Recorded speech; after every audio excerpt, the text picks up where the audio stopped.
guerra, soldados que tinham lá experiência, que tinham as mãos adestradas para saber usar uma arma para pelejar. Quando de repente, diante dessa convocação, a Bíblia me mostra que este rei entra dentro da casa de um homem já avançado em idade, na cidade de Belém, um homem chamado Jessé, o belemita, ao qual a Bíblia me revela que tinha 8 filhos. Diz a palavra do Senhor que quando o rei entra dentro daquela casa, ele convoca os 3 filhos mais velhos daquele homem, informando a eles que a partir daquele momento eles estariam fazendo parte do exército ao qual pleitaria aquela peleja junto aos filisteus. Pois os 3 filhos de Jessé juntaram-se num monte muito alto, esperando o aval de Saul para que a guerra se desse início. De costume no Antigo Testamento, nós observamos que quando as guerras iriam acontecer, antes de ser dado o aval pelos nossos líderes para que a guerra começasse,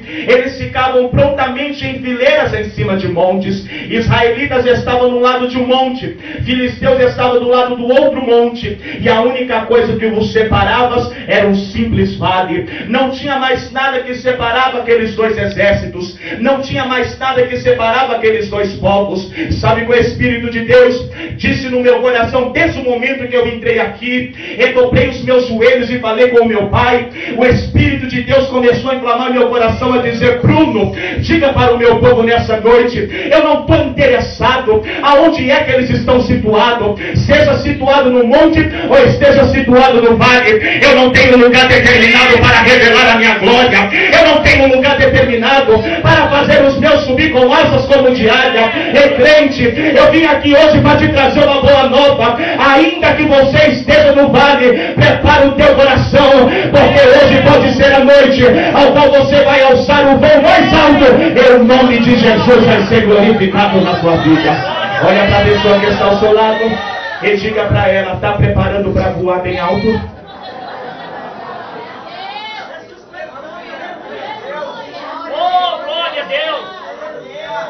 Israelitas de um lado, filisteus de outro, e um simples vale dividindo esses 2 exércitos.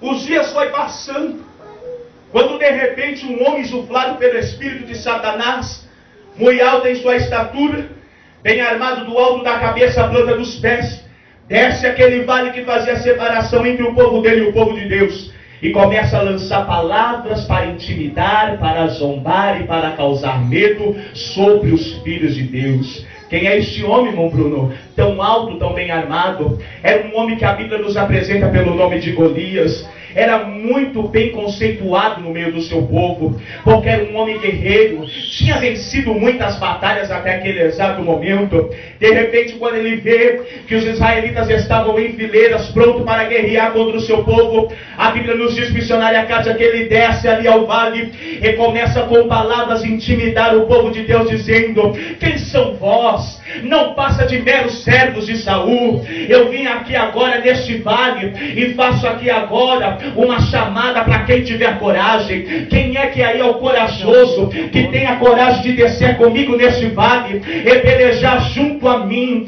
Olha, aquele que tiver coragem em descer ao vale e pelejar junto a mim e me vencer, eu e os meus irmãos, então serviremos o vosso Deus. Mas se acontecer o contrário, então vós é quem servirão os nossos deuses e professarão fé diante dos deuses ao qual acreditamos. A Bíblia nos diz que quando aquele gigante desceu ao vale, não teve um soldado que se prontificou da parte de Deus para descer e pelejar com ele. Não teve um filho de Deus, não teve um israelita que se dispôs a descer ao vale e pelejar contra aquele gigante. Quem foi que disse que por você dizer que você vai subir com asas como de águia, que o medo também não pode assolar o teu coração? Mas eu quero te dizer, hoje o medo vai dar lugar à confiança na pessoa bendita de Deus.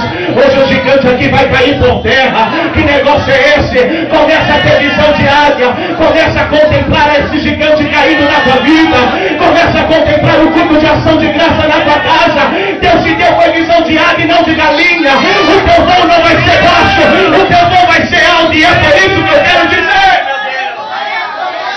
Deus vai mudar situações hoje aqui para a glória do nome dele. Eu vi como outra palavra e Deus está me levando para outra, eu sou obediente, vou ir. Glória a Deus. A Bíblia nos diz que já havia-se 40 dias que o gigante Tiago insistentemente, de forma contínua, descia ao vale e lançava as mesmas palavras para aquele exército de Deus. E não teve um que se dispunha a descer e pelejar com ele. De repente, lá do outro lado, este pai, chamado Jessé, como qualquer pai, como qualquer mãe que se preocupa com o seu filho, começou a se afligir e querer receber notícias do que estava acontecendo lá do outro lado. Será que algum soldado já estava ferido? Será que a guerra já tinha se dado início? Ou por pior que seja a notícia, será que algum dos soldados de Israel já estava morto? Qual era a situação do exército ao qual ele fazia parte? Quem é que poderia se deslocar da onde ele estava para a região aonde estava esse exército? A Bíblia nos diz então que ele chama o mensageiro e pede para que esse mensageiro viesse buscar o seu filho, o menor da casa, o caçula, que estava detrás das malhadas, cuidando das poucas ovelhas dele no pasto, pedindo para que ele viesse com pressa à sua presença, porque precisava ele ver este filho fazer um favor. Quem era este menino? Quem era este caçula? A Bíblia me apresenta pelo nome de Davi, um grande pastor de ovelha, um menino que fazia com muito zelo aquilo que lhe tinha sido confiado. Segundo os estudos, Davi nesse exato momento, ele tinha uma idade por volta de 16, 17 anos, era um adolescente, mas já tinha responsabilidade, já fazia muito bem aquilo que o pai dele lhe tinha lhe confiado. Quando de repente aquele mensageiro chegou para chamar Davi e disse: Davi, teu pai está te chamando. Deixa algum guarda de confiança guardando essas ovelhas e vai saber o que o teu pai está precisando de você. Quando Davi chega à presença do pai, o pai de Davi então informa: olha, Davi, estou aflito, menino. Vai lá onde seus irmãos estão com o exército nosso e com o rei Saul, saber o que está acontecendo. Vai lá com pressa e me traga notícias. Aproveita a sua ida, eleva também alguns alimentos, porque quem sabe os seus irmãos com os demais soldados já estão com fome. Mas não sabia Jessé, e muito menos Davi, o reboliço que o diabo estava fazendo lá do outro lado. Não sabia Jessé, e não sabia Davi, que já fazia 40 dias que aquele gigante estava afrontando o exército do Deus vivo. Quanto tempo faz?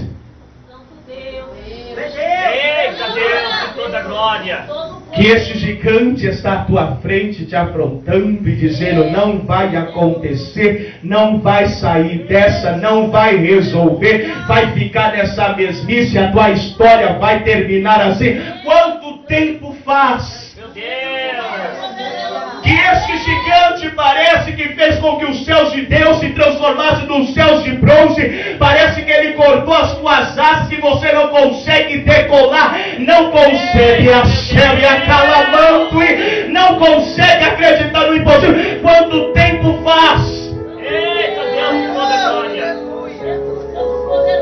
Que você está andando, mas você está cansando. Que você está correndo e você está fadigando. Quanto tempo faz?